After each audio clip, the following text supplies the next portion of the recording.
everyone, welcome back to the channel. Today we have some very interesting news, and that's because of Lego of all things. Now bear with me because it's very tismed and detailed, but it makes a lot of sense. So before I get to that, we do have a couple quick hits to hit real fast. And by the way, it is Halloween, so I'm wearing Picket and troll earrings and pumpkins. Okay, let's go. All right, so the very first thing is basically a continuation of reports from previous weeks where Warner Brothers is basically looking to be bought out. And we've seen rumors of Netflix and Paramount and even Universal Studios. Well, this is now an update for Netflix. This is published today, Halloween 2025. Netflix actively exploring Warner Brothers Discovery bid, hires bank to put together M&A offer. Now listen, I'm not going to get into this whole financial guru stuff because I understand nothing. However, it is very interesting to think that Netflix could potentially own Harry Potter or even Paramount or even Universal Studios because that affects so much, all the way down to merch. So it is important to, pay attention to this stuff, but I'm not going to report on the finances and stuff like that because I just don't understand it. So let's move on. Now, this is in ties with the Netflix. It said, would Universal buy Warner Brothers, including Harry Potter? It's our job to consider all options. Now, we actually are going to go through this article because it's Universal Studios that does own the theme park, so they have some say in the matter, right? So, if Universal would acquire anything from Warner Brothers' portfolio, it would be streaming assets and studio assets since there's no other park assets out there, said Mike Kavanagh, present and future co-CEO effective in 2026 of Comcast, Universal's parent company, during the corporation's quarterly earnings call on October 30th, 2025. So, yesterday. Universal frequently collaborates with Warner Brothers to create the Wizarding World of Harry Potter attractions and theme parks globally, including the recent Ministry of Magic at Epic Universe, which opened in May. Universal also hosts Scooby-Doo and Beetlejuice character meet and greets in its parks, both Warner Brothers properties. These all represent licensing partnerships, though. Universal doesn't own any of those franchises, so it makes you wonder what happens if, let's say Netflix buys it or Paramount buys it. How's that licensing work?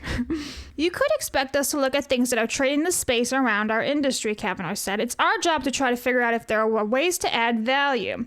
Warner Brothers licenses its names and characters to various theme parks around the world, but does not outright own any parks. These include Warner Brothers Movie World in Australia and Warner Brothers Abu Dhabi, owned by Mural, the same company partnering on Disney's upcoming Abu Dhabi theme park in the UAE. These licensing partnerships are overseen by Warner Brothers Discovery Global Experiences, which also operates WB Store 2 tours in Hollywood, London, and Tokyo, which, by the way, been to the Tokyo one.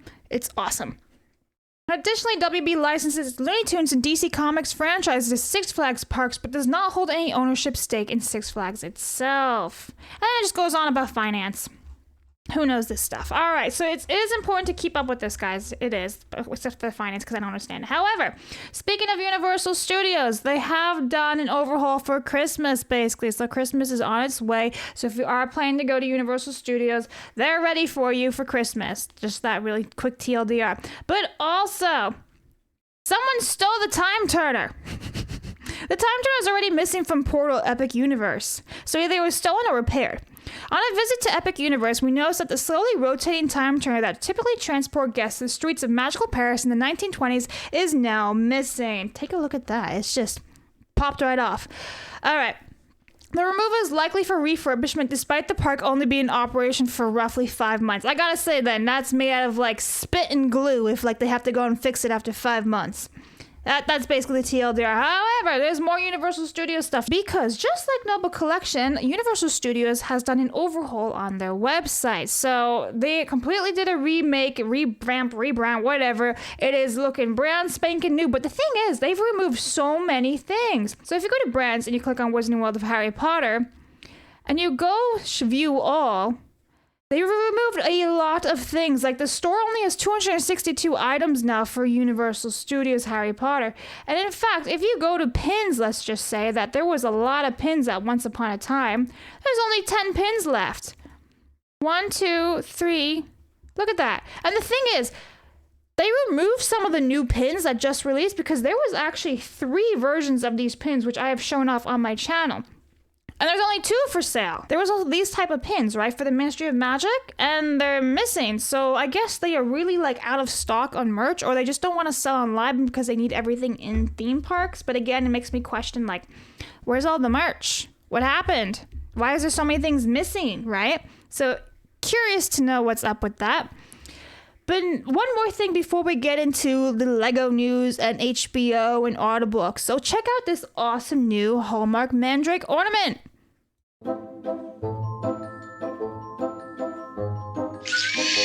That's adorable. That's adorable. So I don't know how much it's going to be, but I love it. Freaking love it. All right, now here, guys, is where we start to get a little bit tismed, and that is because the Lego 2026 wave has been leaked, but the thing is, it's not so much what's the set, it's so much the box art that is very, very telling of what's to come in the Harry Potter world. So if you guys didn't know, Lego did not have the license for Harry Potter for a couple years. After 2011, it basically didn't exist anymore until 2018. And so from 2018 until now, Lego has been putting out many, many Harry Potter Lego sets. In fact, I'd argue it's too many of them. It's oversaturated. Some of them are remakes of the same sets. Like, how many night buses and Hagrid's huts do we have? How many times are they going to remake Hogwarts Castle and all the different editions and make new ones over and over again? I could go on. It's very tismed of me, but I won't. Anyway, they are now leaking the new sets. Here is the new set leak. So we have Luna Lovegood's house. Now here's the thing. It's based off of the movies basically, right? Because it looks just like the movie set. However, you would see that there is no more Harry, Ron, Hermione on the box art. Instead it says 25 Years of Magic, which if you remember a couple weeks ago, I announced that they would be doing a new logo change for 25 Years of Magic that include a whole bunch of merch and whatnot. Sounds exciting to me. I'm very excited to see what they're going to do for 25 Years of Magic. However, pay attention to the June 2025 sets. Now, these are basically the same design since the launching of 2018. You see Harry, Hermione, and Ron. And if you know me, you know I hate the box art for this since 2018 because Hermione has the worst parted hair. It's just horribly photoshopped box art. The worst. Terrible. Let's go back to like 2010 when the boxes were red and super cool. Or even, 2001 box art. Top tier. Anyway, you see Harry, Ron, Hermione, right? Daniel Radcliffe, Emma Watson, Rupert Grint. That is not the case anymore. They have completely scrubbed the faces of Dan, Rupert, and Emma from the box art. And why is that? Well, besides the fact that it's 25 Years of Magic, what are they going to be announcing in the next 2 years? I'm saying this as of 2025, right? In 2027, HBO show is dropping. And that means new Harry, new Hermione, new Ron. So they're like taking that away to insert a new Harry, Ron, Hermione. You see where I'm going with this? Like they're being replaced.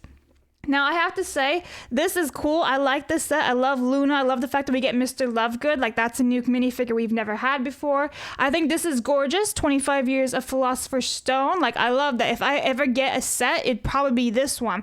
Now, it seems to be $169.99, possibly. We'll see.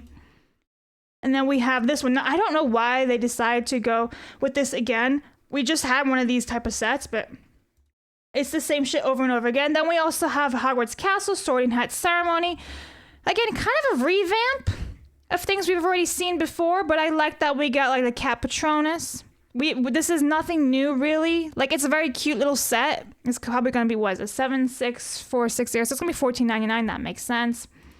Again, these sets are kind of not new. We've kind of already gotten this collector's edition here before. We have sort of gotten that already with the books and everything. And this, this is not really a whole... These aren't like original sets is what I'm trying to say. The only original set of these four right now is the Luna Lovegood house. That is the most original set. These, kind of unoriginal. We just had one of these. We've had these before, but it gets better.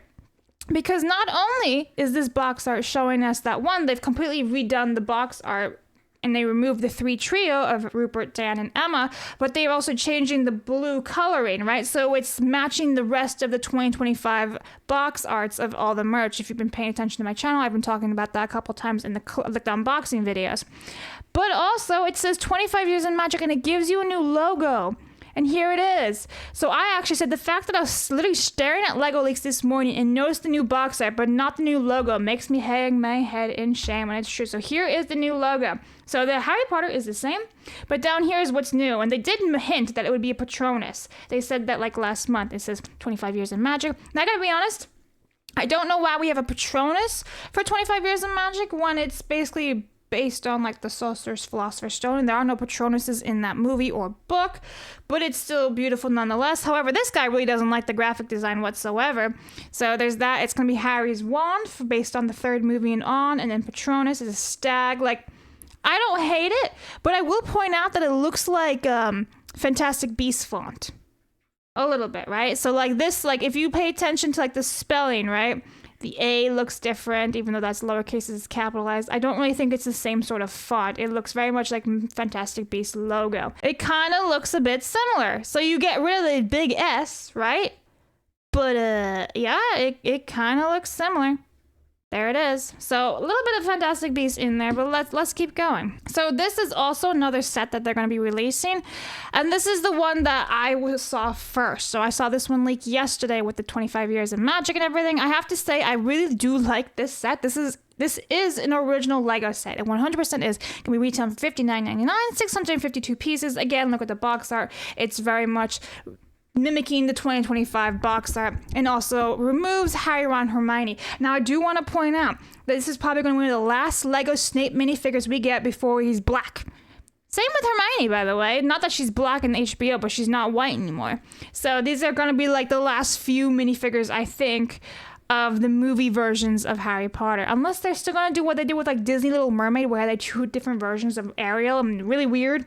Now let's actually go to the Audible audiobook. So there was the premiere, basically, or like the full cast audio editions launch event, whatever you want to call. But here's the 3 of them together. And obviously it's important because Arabella is Hermione. So this is her first official premiere as basically Hermione in Warner Brothers. There's going to be plenty of those to come, but it's, significant because it is the first one. So you have they're older versions, right? So this is going to be older Hermione, older Ron, older Harry.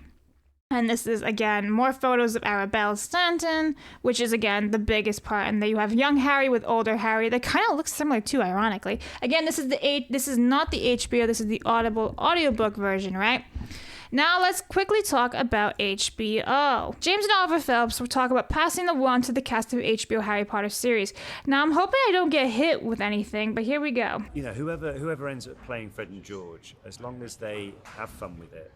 And one thing I'd love to say to them is just be true to the characters in the books, because that's what we. And they're hitting it with the copyright, so they blurred it. Which I'm sure they will, because they're really cool characters to be able to play, and you can have a lot of fun with them. We were the football team of this era, and there's another team playing now. It's a different type of football compared to when we played it. That's how I'm viewing it. And also, it's a different model. It's a series. It's not a film. So that's where there's going to be, I suppose, it's been easier to have less comparison to it, because it's a different vehicle, as it were. And hopefully they bring a lot of joy to a lot of people. And I really hope as well that the people who watch it are kind to the actors who are doing it, and because that essentially a lot of them are kids, so let's look after this and remember this definitely as well. But we'll always be very supportive of all the fan base around the world, because we know how much it means to them. All right, so that's that. I know, like, it keeps blipping, guys. That's because they're trying to avoid the copyright of AP and everything, and I'm hoping it works for me too, but expect more distortions from me on editing wise. But no, they have a point. The guys are always very charming. I like them a lot. They are correctly, don't harass the children, whatnot, keep it professional. I'm with that. I think they're very, very polite in their way of saying, it's going to be something new, exciting, it's going to be different. And yes, I agree with them. To me, Fred and George are always going to be James and Oliver, but that's who I grew up with. And they're just very nice, so good for them for being very polite and kind. We have some casting news, and here's the thing. It says Daniel Fearon has reportedly been cast in the Harry Potter TV series in a regular role via Daniel Intel. Now, I don't know what it's going to be. Who knows? No idea who this guy is going to be. Let me know what you guys think down below, who he's going to be. But also we have this guy, as Tom Turner has been reportedly cast as the narrator in the series. That's right, the Harry Potter series, not Audible, Amazon, HBO, has a narrator? If true, that is. Again, it doesn't seem...